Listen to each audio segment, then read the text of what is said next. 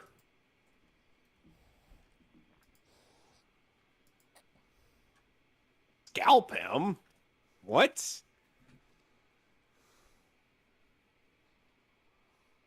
So how's the music on your end, Alex?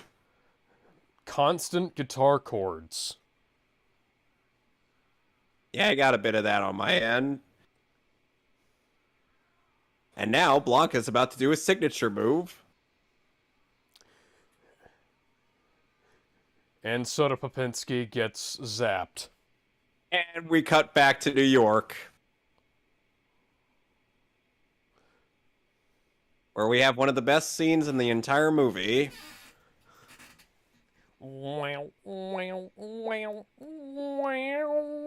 Hello, Chun-Li.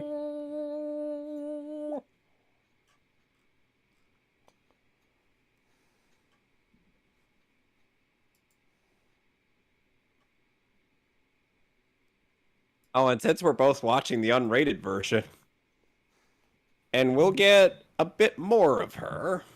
Just a bit. Getting a little bit nipple and dimed here.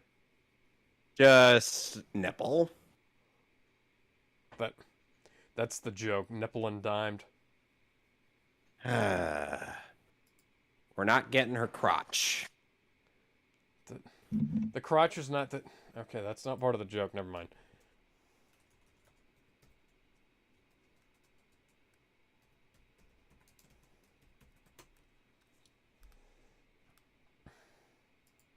Oh, my sister is doing something with the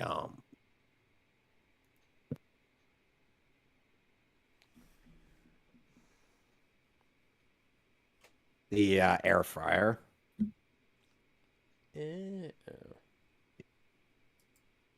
Oh, and Vega just sneaks right into her part. Oh, there we it is. go.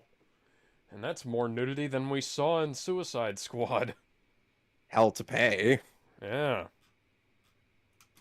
We got featureless crotch, with only a one nipple in each frame, and then that's it. And like that, it's gone. Plus, that was the animated debut of Knockout. How screwed up does that have to be? Cissy Jones gets to finally voice the animated debut of Knockout, and Knockout is just treated like a lesbo love interest to Scandal Savage. Yeah. We complain about DC movies we hate a lot on this. Welcome to the weekly stream where Alex and Kevin complain about bad superhero movies, even when they're not watching them. Oh, and we're going to get quite a bit of a tonal difference with music in this scene. Because while I'm watching the Japanese version that'll actually have, like, music from the games, I think it was. No. Oh, it's music. No, it's actual original music. So Chun-Li's just like setting the mood, where you'll get a generic instrumental tune, and we get the song sung by Big Life, "Cry" in the Japanese OST, which is also featured in Street Fighter 2V.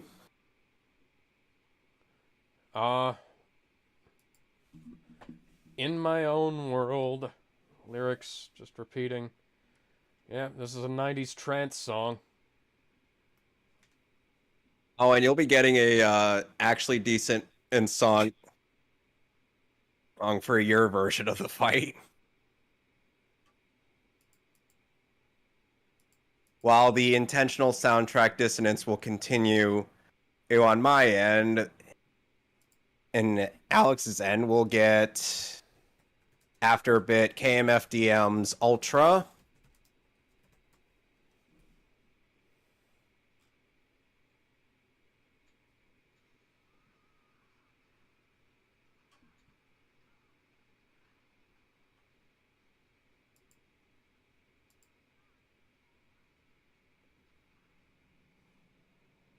Hey, it's a Mustang. Just like Jill's Telephone boyfriend is drives. ringing.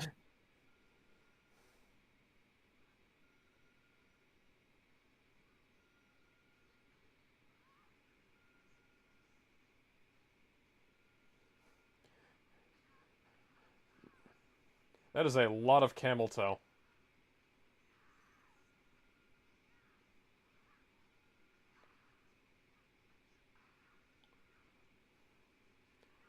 I have a figure of Vegas somewhere. God, I love this fight scene. You can definitely see why. Oh, yeah. Not even just for the fan service It's an aspect, actual but goddamn fight, too. yeah, it's actually tense, and you care about this woman who's being attacked. Unlike a Catherine Kane.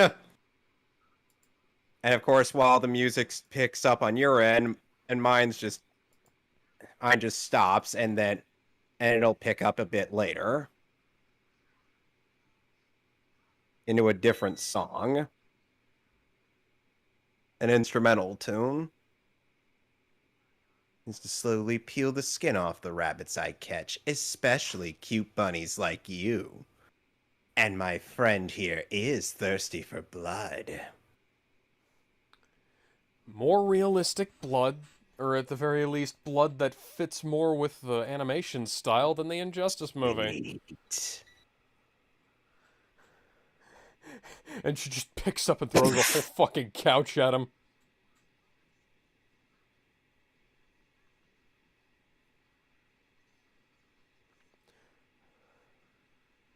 Oof. Oh! My face! What did you do to my beautiful face? Beautiful face is ruined! Oh, please, I've taken worse hits than that. Make you suffer!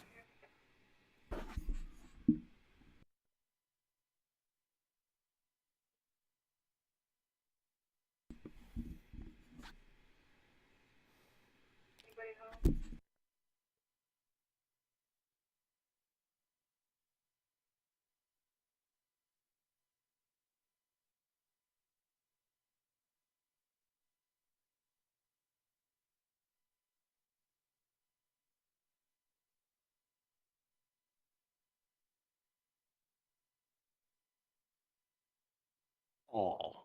Ooh.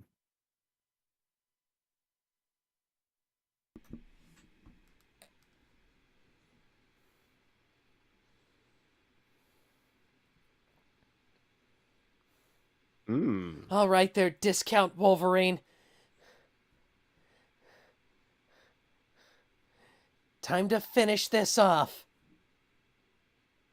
Ooh, blood loss is starting to set in.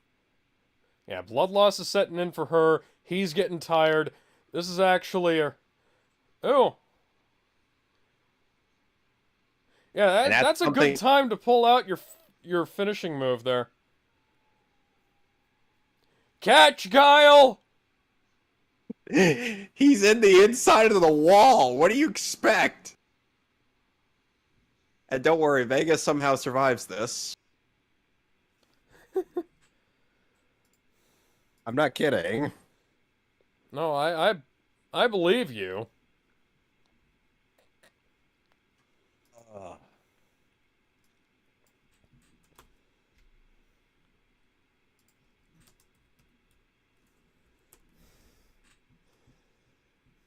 So you can kind of see why I imagine this fight for Donna Troy going up against Cheetah. Oh, yeah.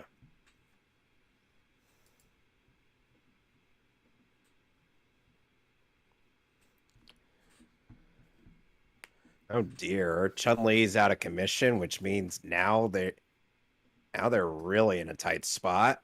Yes, whatever will they do without their secret agent who goes around dressed like a Chinese princess? Well, like I said, and you really think you could deny her or the ability to show off that? Fun fact, in Street Fighter II Legend of Chun-Li, Chun-Li got whiter as she aged. Yeah, that's something you've pointed out. Yeah. She's like Asian when she's a kid, half Asian as like a teenager, and then full white by ow! Washington Lake. What? The music just started blaring in my left ear. Yeah, that's a case of grunge hitting you. And Ken is still driving around in his Porsche. Oh, wait. At least he uses a blinker. Unlike most assholes who drive out in the street. Mm-hmm. Yeah, fun fact, I almost got hit twice in the last 2 days. Jesus. Yeah, by somebody who was changing lanes without turning on their blinker. And another by somebody who just straight up ran a fucking red light. Oh my god. Yeah.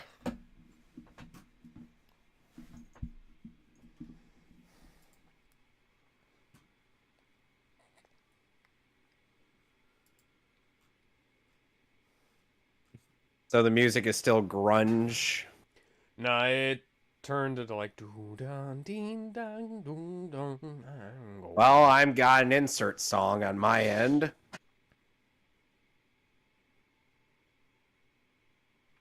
Which It further... sounds like the dragon theme from Dragon Ball Z. Which one? The Falconer version. I was gonna say... With like some weird whistling over top of it. Huh. Okay, guys, Hans Zimmer is gonna need those drums back. Right? You guys get that, right? I was in danger. I was dreaming of insert songs. Oh, that was a Capcom truck. I was having a flashback, sorry.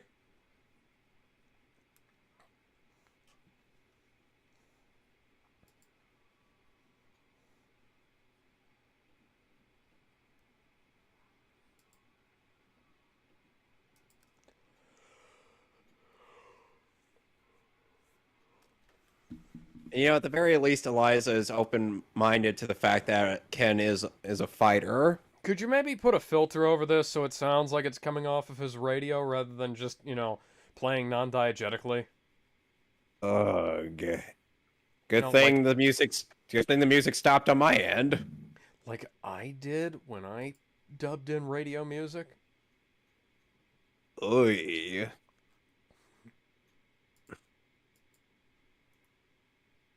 This isn't like how it is with Digimon, where they had to use their... Digital monsters, Digimon are the champions. They couldn't license the Japanese music, so they had... Until Digimon tries, so they had to put in their own music. Yeah, that and you was know a weird thing back then for, like, some... And you want to know how long... You could either you get want to know full how long scripts or the music.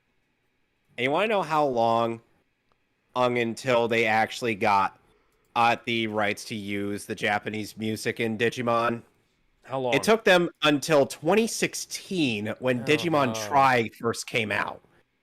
Even if they couldn't use Butterfly, they could still use Braveheart and I Wish. Butterfly They were able in to the sky. They were able to finally use Butterfly in the third Digimon Tri. Not that Butterfly, god damn it. Take a look, it's in a book, reading rainbow. You know damn well what I mean. Rainbow.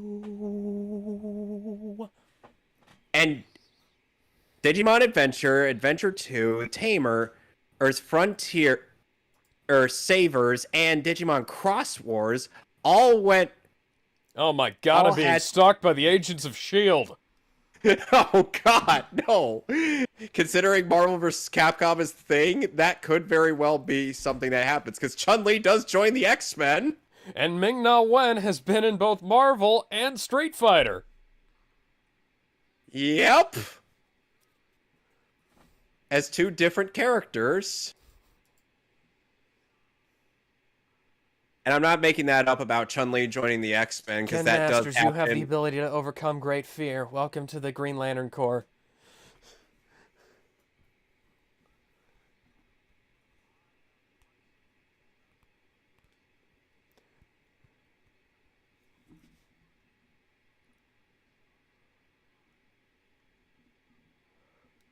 That was actually a good retort.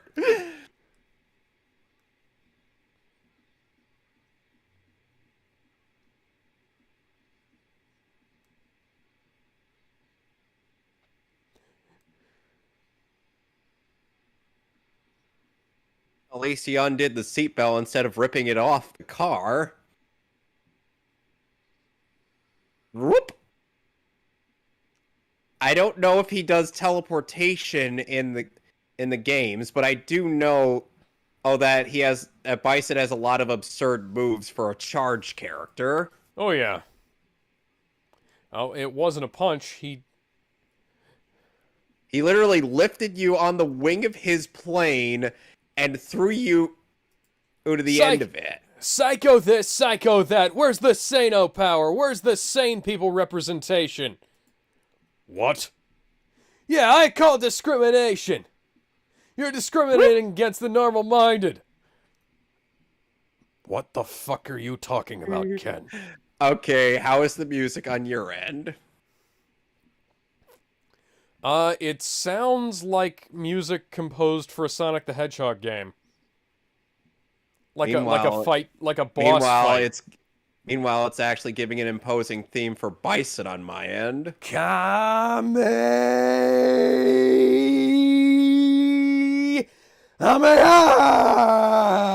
No, you! He played the Uno reverse card. And just like that, Ken's shirt disintegrated, and so did most of his pants.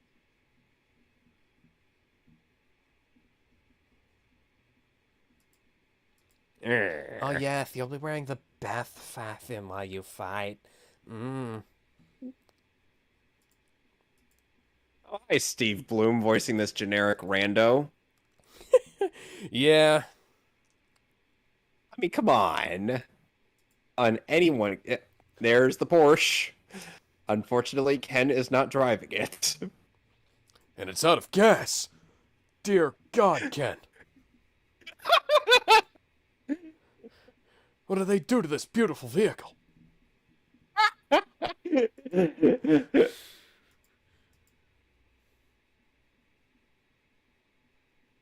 Like I said, Dad would love Ken, and just on the virtue of him having a Porsche. Oh, now they spell Interpol correctly in the subtitles. Yeah.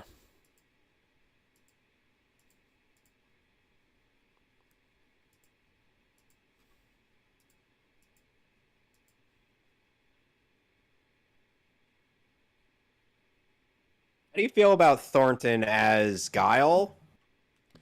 His delivery is a bit stiff, but that's like half the people who aren't borrowed from Cowboy Bebop.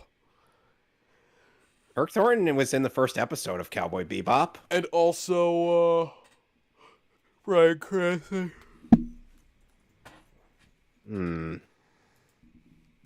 U.S. release day was 95. Japan got this in 94. So this was before Bebop got dubbed. Oh, cool. Bebop got dubbed in 2001.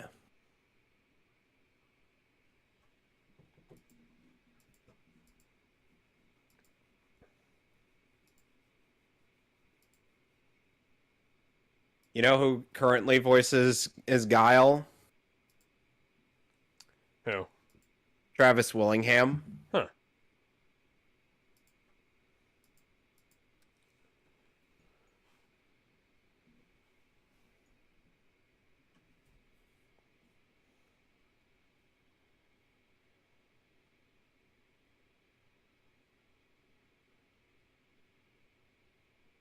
Oh, goody.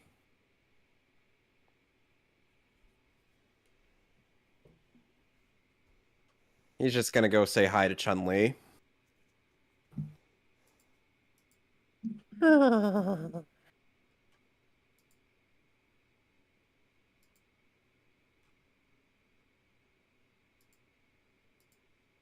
you know what Anime's is his last official dubbing was?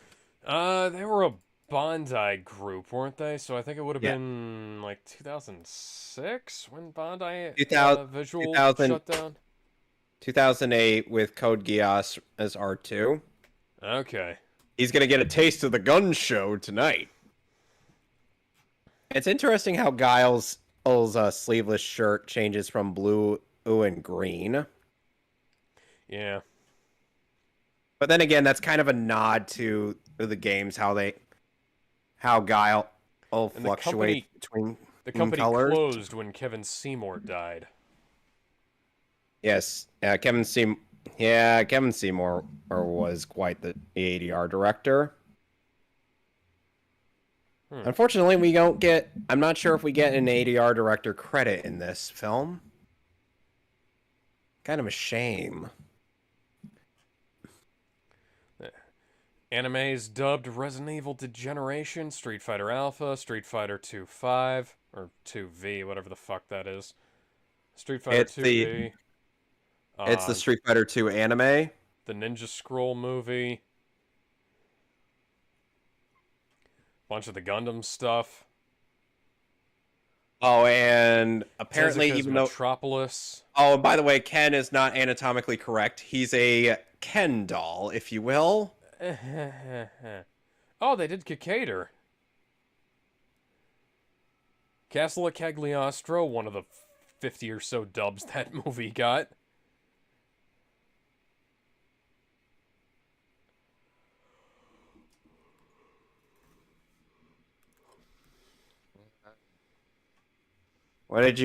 Who took my penis? I had to give it to one of the robots, Ken. We need to figure out how to make them reproduce.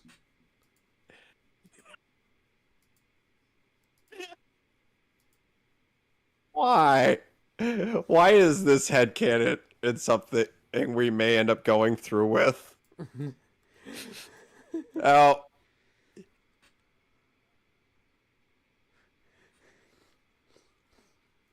I mean, if I was like abridging this, I'd create like a mosaic effect leading all the way down to the floor.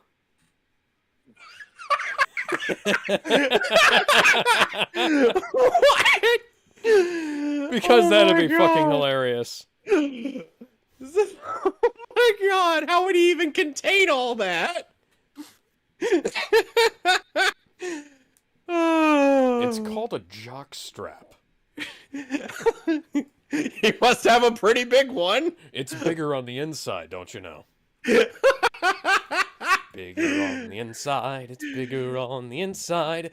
And once you feel it, No, then you Bison. will see. No, it's like Bison be like, okay, so, how's it going? Well, sir, it seems it might have been a mistake to remove the jock strap.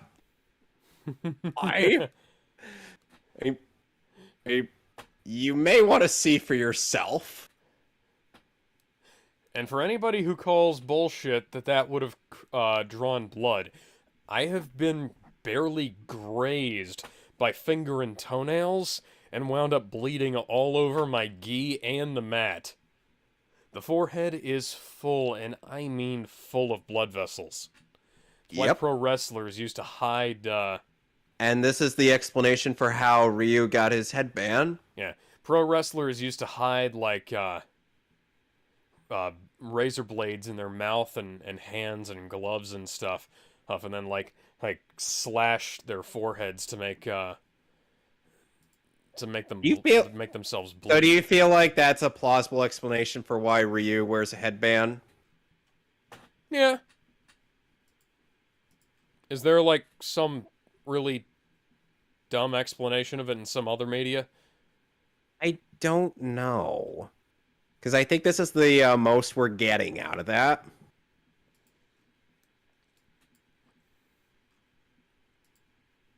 Meanwhile, Giles inside of a helicopter, prepared for the climax of this film. How's the music on your end? There is no music. Oh, so they finally shut the fuck up. Shut the fuck up.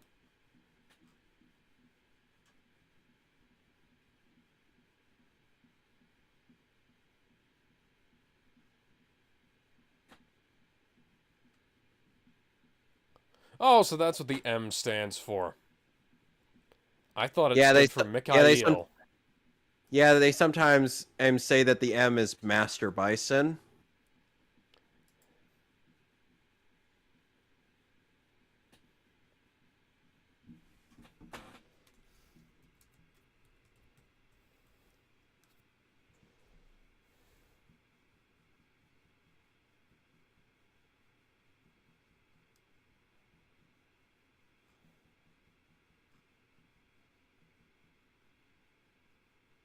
Someone's confident. No. You had your chance, Sagat. So why would I trust you? Failed me for the last time, Sagat.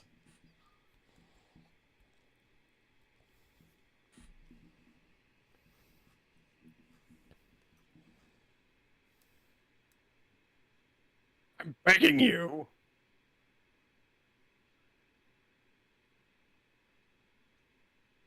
Yes, Mom.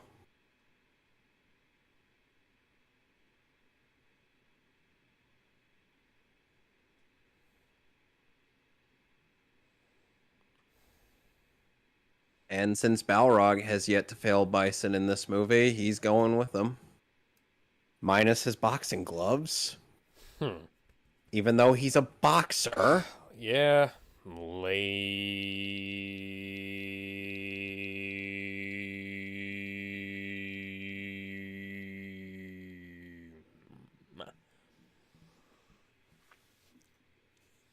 And now we get that sequence I was telling you about. In a moment. Come on, this view of the mountain is nice, but I'd like to see some actual action, God damn it! I put it in this fighting game movie to see some action. Oh, there is these Honda's place. Is that Dan Hibiki? No. Thank God. I saw a vague pink tint to the gi, and I almost had a heart attack. And see, look at that. Yeah.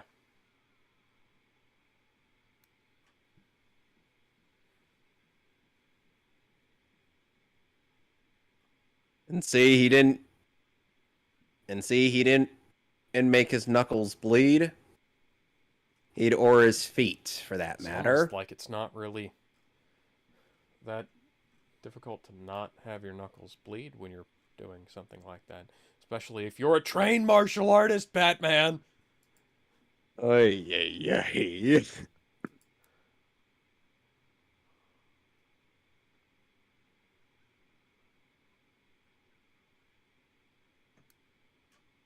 Friggin' E-Honda, I swear. So is the music still quiet on your end? Completely. Wow, he took a ride on the Navy and he's an Air Force pilot. Guile is Air Force. Yeah, that's a little bit strange, I'd say.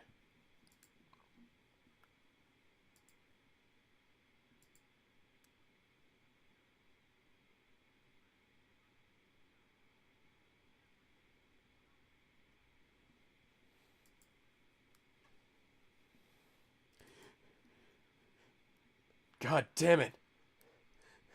Ken is awful at surviving QTEs. And you know who Ken is voiced by currently? That giant cock of his weighs him down too much. Wait, how do you... Wait a sec, how do you even know about his dick size? I once broke that jock strap in a fight. It went everywhere. What the hell? He loaned me a headband. I loaned him all of my pants that day.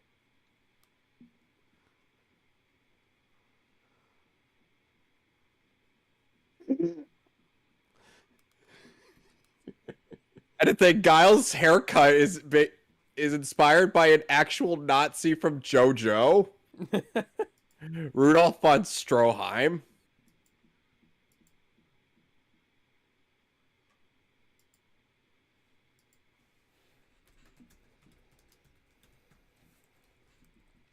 Oh, and this movie gave us the debut of Violent Ken.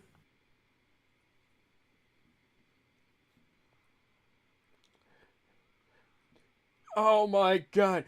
Ken, have you been hanging out with Michelangelo? Why are your eyes so red? Come on! Mikey, why do you keep doing these things? They are terrorists!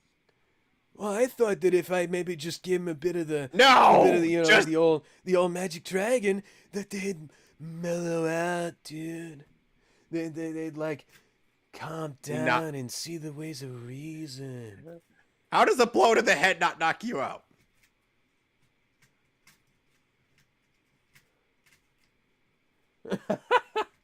That's a good one. See, the dub made him more memorable than the Japanese version. Because he's all full of generic one-liners in that.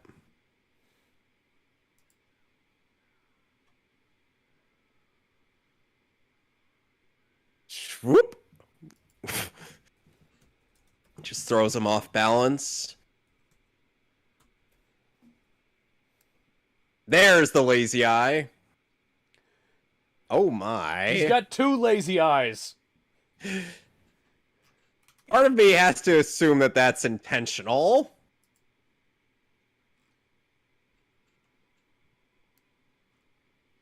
Hey, Ken, don't you recognize me with my voice being different all of a sudden? And currently, Ryu is voiced by Kyle A. Bear. Now that makes perfect sense. And Ken is currently voiced by a certain pizza-loving half-demon.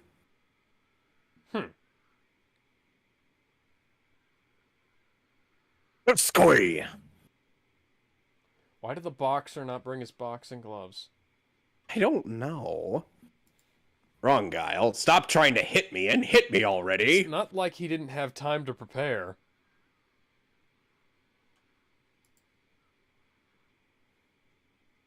He crouches down. Flash kick. Sonic. Boom. Oh, man, there goes his house. Damn it!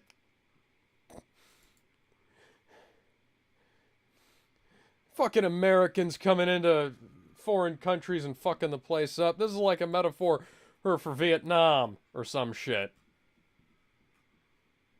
Sprint.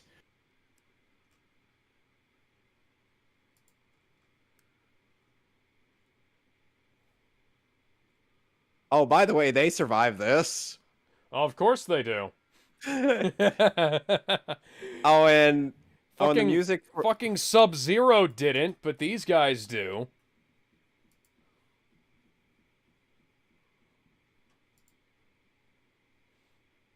I could kill you, but nah.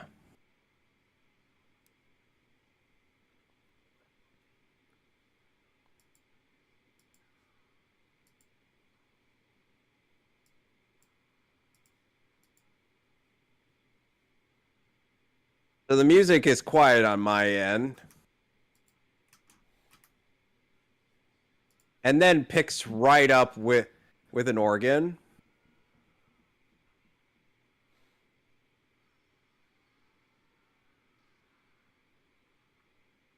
How is it on your end? Somebody can't stop torturing their guitar.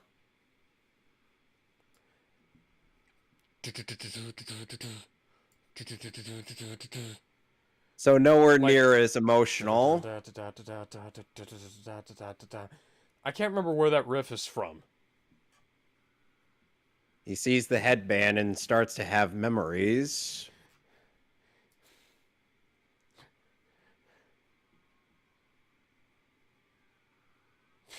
And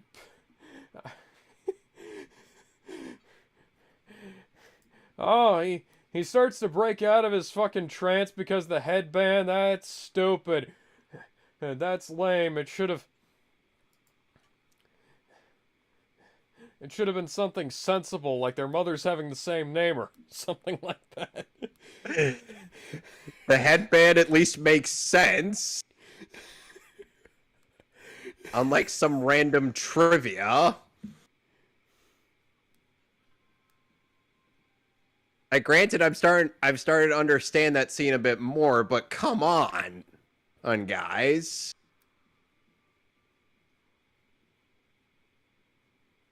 Notice how the red keeps fading out of his eyes. That's Nice because little attention to detail. Yep.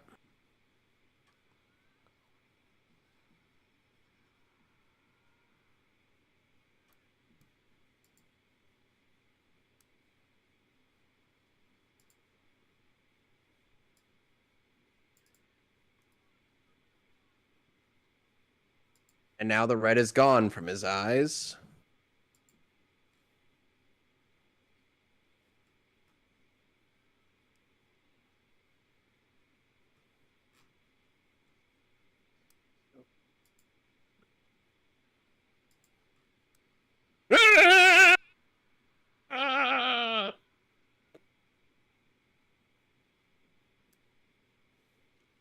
Bitch be gone.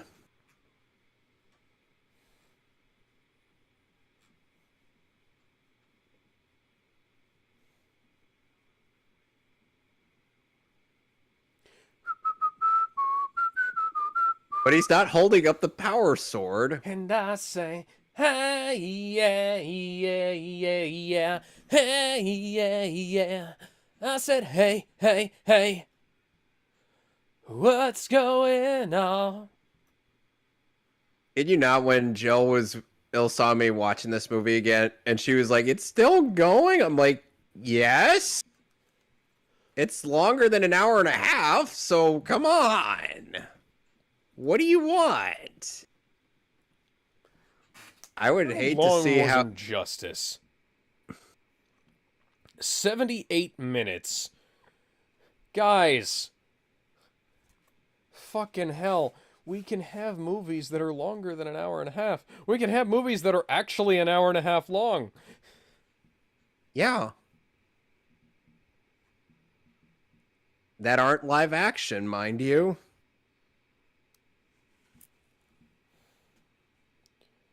You know what you could do? You could make like a 5-hour animated movie and cut it into 20-minute chunks.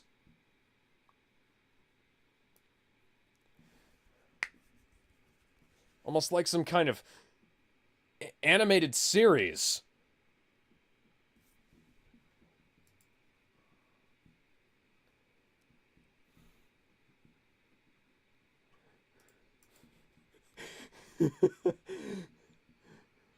I'm torn between whether I should do the Optimus Prime quote or something else.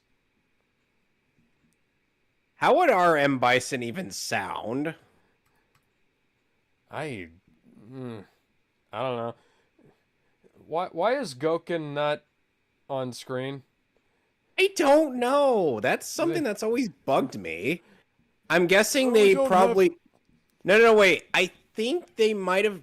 This might have been before Street Fighter 3 came out. Oh. Well then, Oh. that would be the perfect time for him to sound like this. Grr. Yes, indeed. Imply that Ken Masters and Ryu were taught by Master Splinter.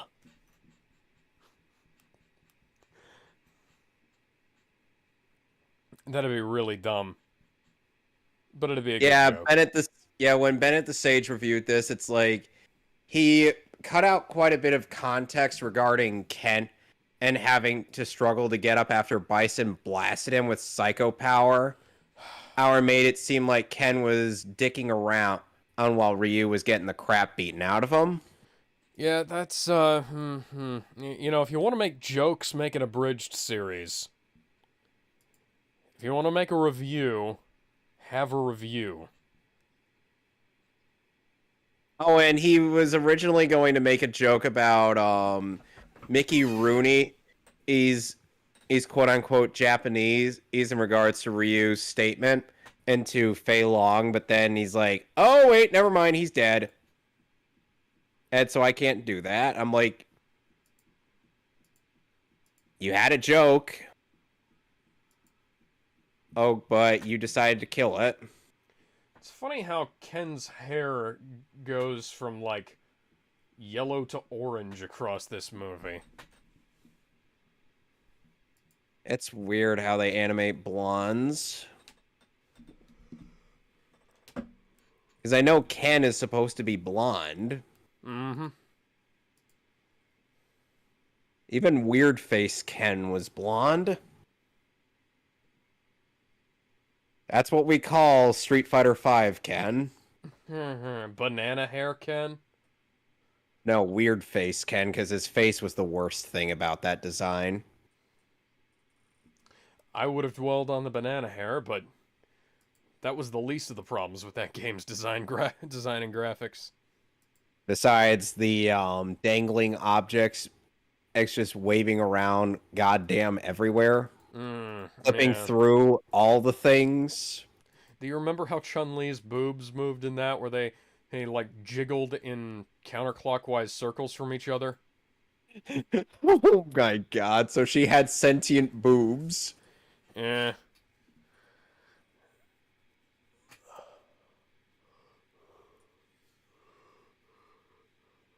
They're talking over each other.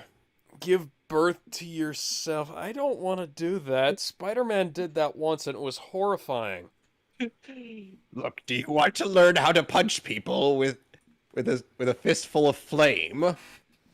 Yes. Yeah. Then shut up and don't question me. Oh. But I hated that saga in the comics. It was almost worse than the Clone Saga. Which saga was this? Okay, so around 2002, they decided Spider-Man... By the way, again, how is the music? Suitably epic, I suppose. It's quiet on my end. Yeah. So and now we get another insert song.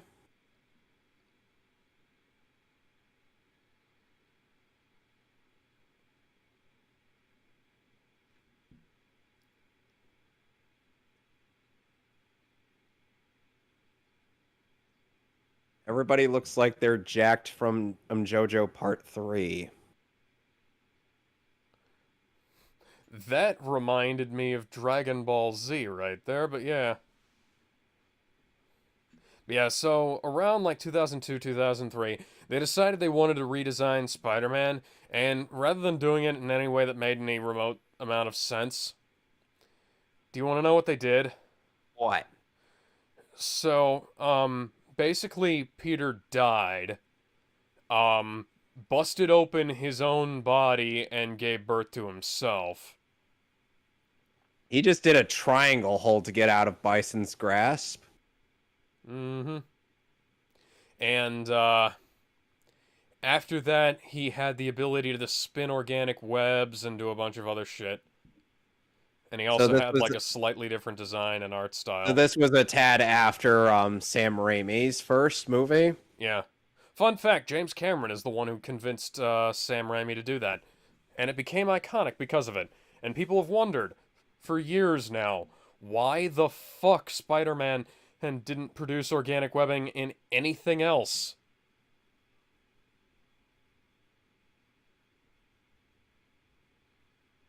Except for about, like, he did for about 10 years in the comics. That goddamn slide is the bane of many people's existence. Actually, hang on.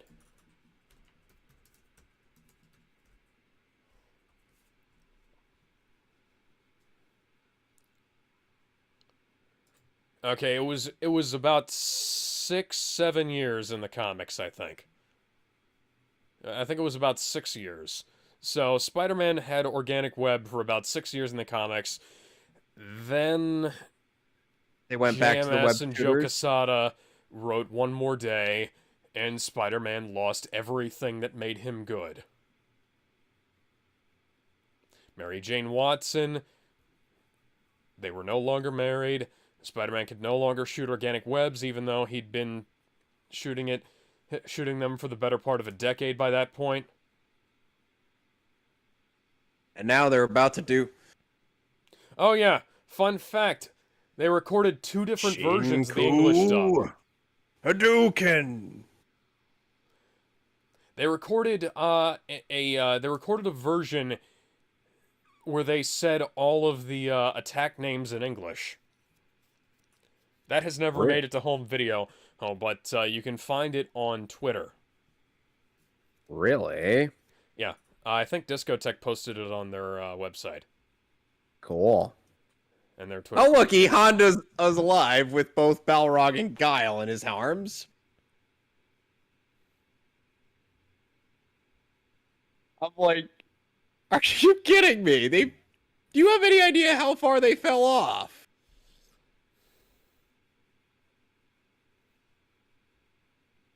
Now, it's kind of unfair for me to blame that on J. Michael Straczynski, because J. Michael Straczynski hated what Joe Quesada did with One More Day, but, you know, he is at least partially responsible for that. He's also responsible for, Before Watchmen, which is not a very good comic. Fucker. What the fuck?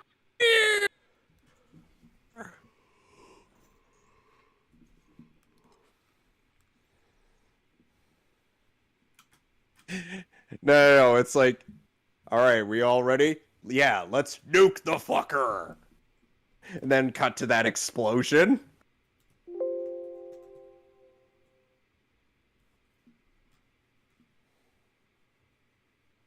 Meanwhile, Guile and his Mustang. I may not have beaten Bison, but we still got our revenge.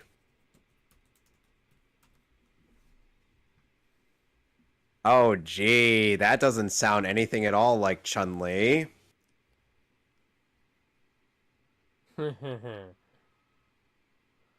Yeah, not... Hey, he's going down the wrong side of the road. Oh, watch this. That was great. I love that guy. Hey, you asshole. You know, some people say that it was faithful to the games that Guile just crouches down before he does the flash kick. To which I'm like, yes.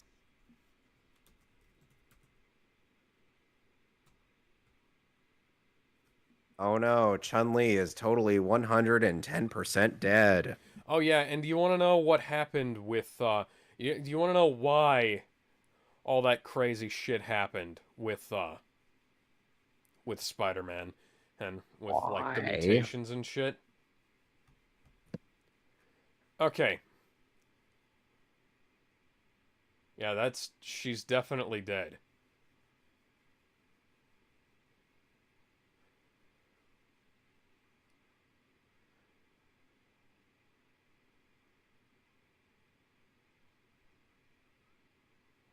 Woohoo!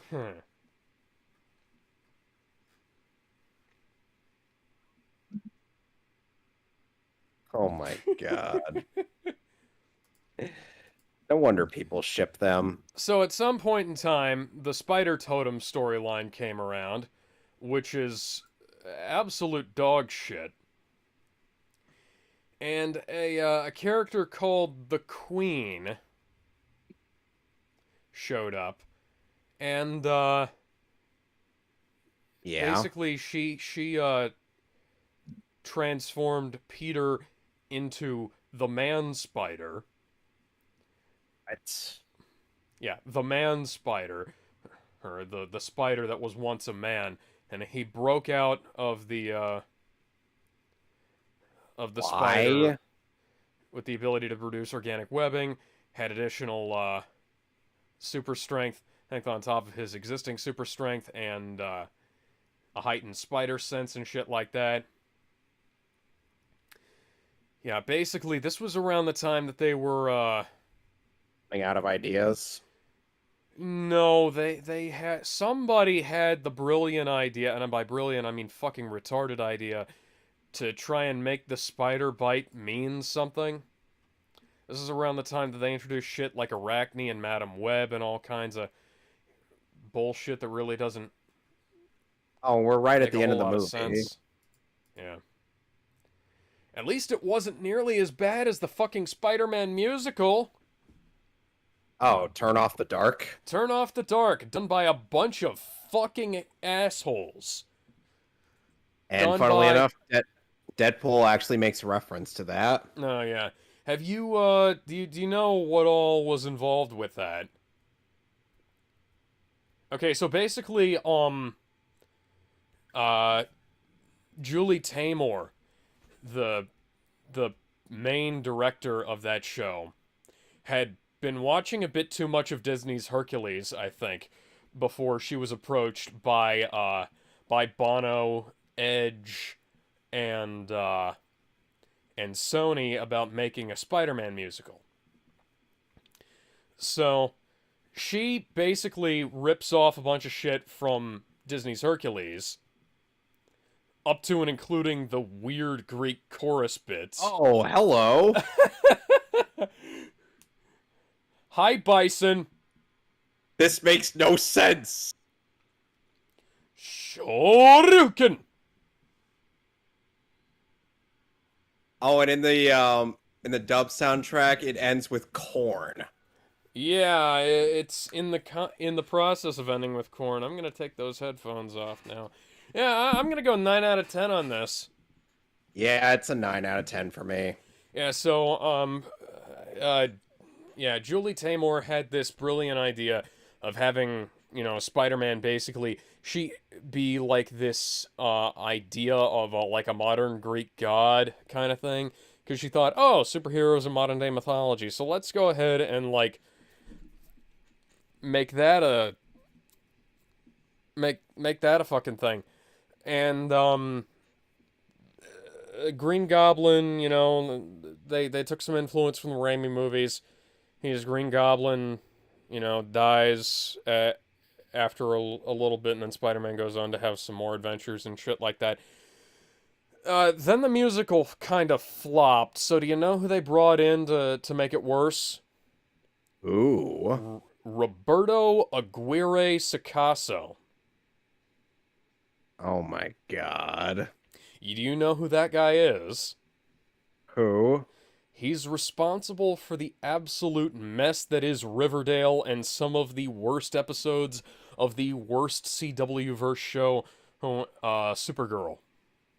Oh dear.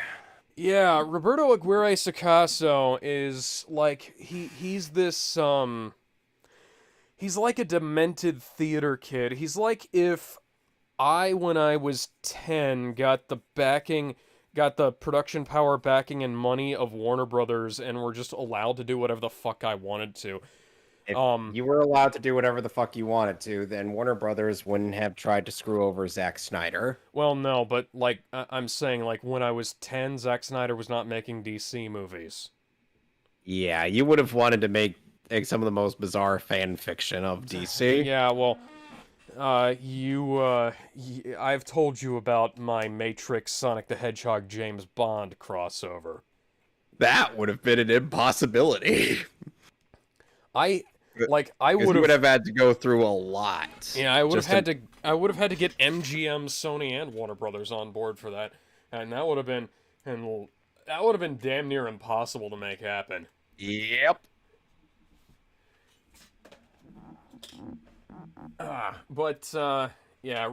Roberto Aguirre Sacasa is he created like all of the shitty adaptations of Archie Comics. He's the guy they handed Archie Comics over to after Ken Penders gutted the company when he left. He's responsible for the Death of Archie storyline and the Chilling Adventures of Sabrina and the Archie Zombies book. Basically all of the shit that nobody likes and wishes would go the fuck away. Ouch. Riverdale is a show... Okay, what do you think a show about Archie Comics would be about? I don't know, something good? Well, like the kinds of plots they had is like, something's going on Who's Behind It. And, it's like, there's something wacky happening. And there's shenanigans in town. New guy moved in, and he's like taking the affections of Betty and Veronica. Whatever will Archie do kind of thing. Oh, no. Okay, so the first season of Riverdale is about a murder mystery. And then then the second season was about an evil vigilante that shot Archie's dad What? and the hell? them trying to find that guy. Then the fourth season was about an evil cult trying to take over the town. What? Then the fifth season was about a different evil cult trying to take over the town. What? Yeah. Oh, and they have promotion for Street Fighter, the live action movie in spring 1995, now filming in Hollywood. So this and with Raul Julia as well. So this came out, so since this came out in 94, it's like American audiences would have already been confused, considering it's likely that the US release of the film came out Oh, wait, a little no. after. I was wrong. The evil cult thing happened in the first evil cult thing happened in season 2, alongside the vigilante Oh, plot. and now we get the English credit. It's on my end. Oh, yeah. And then a different evil cult happened, and with Edgar Evernever trying to enrolling his wife that he keeps young by stealing the organs of young people and injecting them into her bloodstream in liquid form. I have several questions. Yeah, You know, I'm sure some people who might have seen in Street Fighter 2V in the ADV dub might have wondered, like, why aren't the ADV actors in this movie? I'm like, well, they would have been European, because that dub only ever aired in the UK. Yep. Well, we got the anime's dub, which, by the way, the European dub features Vic Mignogna as the voice of Vega. Yeah. His first ever anime role. And it's actually really good. I found a clip of it online, and it's really fucking good. And it was perfect casting, so... Shame he's never reprised that role. It is a damn shame. Well, currently Vega is voiced by Doug Erholtz. Not a who bad actually choice. tried to sport a Spanish accent. Huh.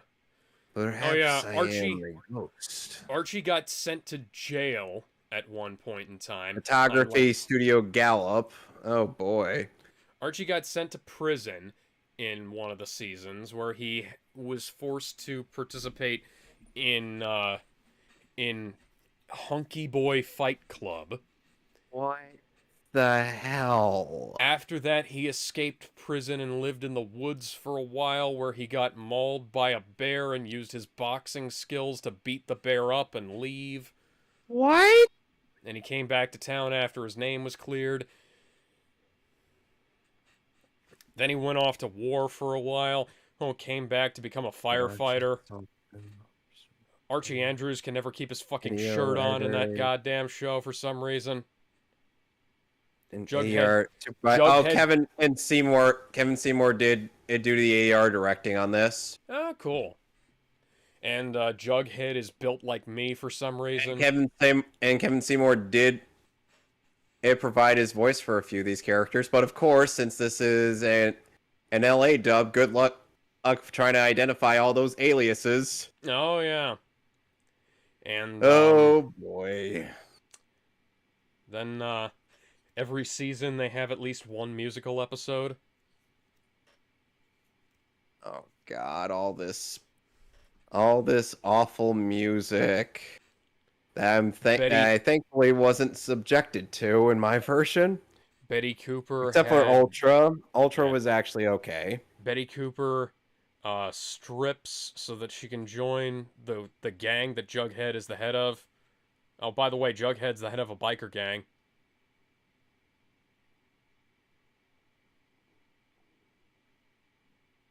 I'm going to assume that your mind is just completely blown by the brilliance of this writing and concept. I'm like, what in the hell? English with original Japanese music, audio services by Magnitude 8 Post, Conform, Restoration, Additional Effects, and final mix by Leslie Claypool 3. Hey, thank you.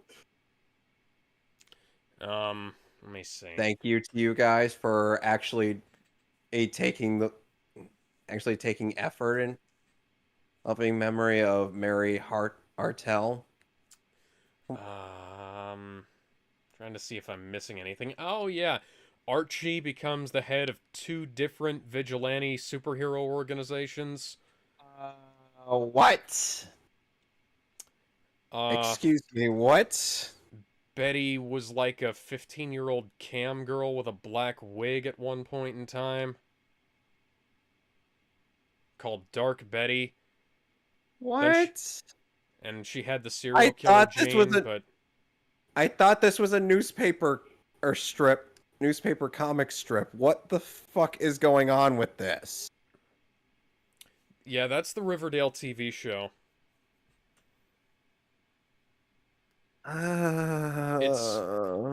It's kind of insane. As I can clearly tell. One of these days we should pull out like the episode where like Cheryl Blossom all but gives the fucking camera a lap dance. No, I am not subjecting myself to that cancer. Yeah, I don't fucking blame you. Our next unofficial commentary will be happening actually on Monday as opposed to next Saturday. Oh yeah, this Monday, right? Yes, this coming Monday. Okay. So, we'll have a special one in the form of Kingdom Hearts 358 Days over 2. Yes, Which will again... canonically be Alex's first experience with Kingdom Hearts, so he'll be so confused. That was the DS game, right? The first DS game. Yeah, that's actually also like my first weird fact. The very first voice acting I ever did for anything that got published was in a fan dub of some of the cutscenes from that game. Wow. Yeah. I'm gonna need to find this. I don't think that exists anymore. I think the channel's gone. But like, yeah, somebody on a forum I was a part of asked me, like, hey, I've heard your voice on your YouTube channel. Well, can you voice I can't remember. Let me look at the characters from that. The organization, the main members of Organization 13 are Zemnis, Zigbar, Zalda, and Vexit, and Lexia is Zexion, Axel. Well, all right. No wait, Syx, Axel. Yeah, it was Axel. Yeah, I you got to voice Quentin Flynn. Yeah. Got it memorized? Yeah. Which, by the way, the original phrase is from the GBA version of Chain of Memories was as committed to memory. Guess which one sounds catchier? The latter. I mean, the later version. Yeah, got it memorized. Yeah. Quentin Flynn gets that request a lot. Oh, of course he does. Yeah, like the producer of that particular escapade also initially wanted me to voice Roxas as well. Oh, but she wound up getting somebody else to do it.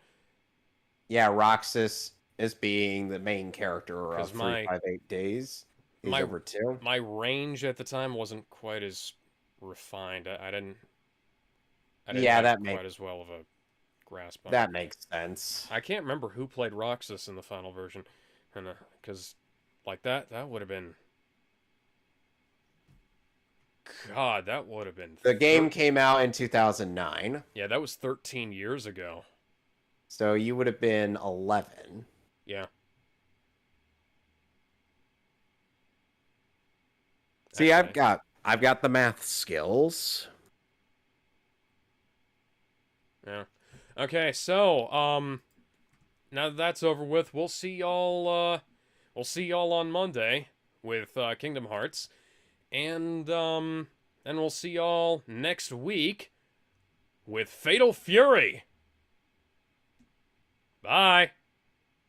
Wait. I thought we were doing...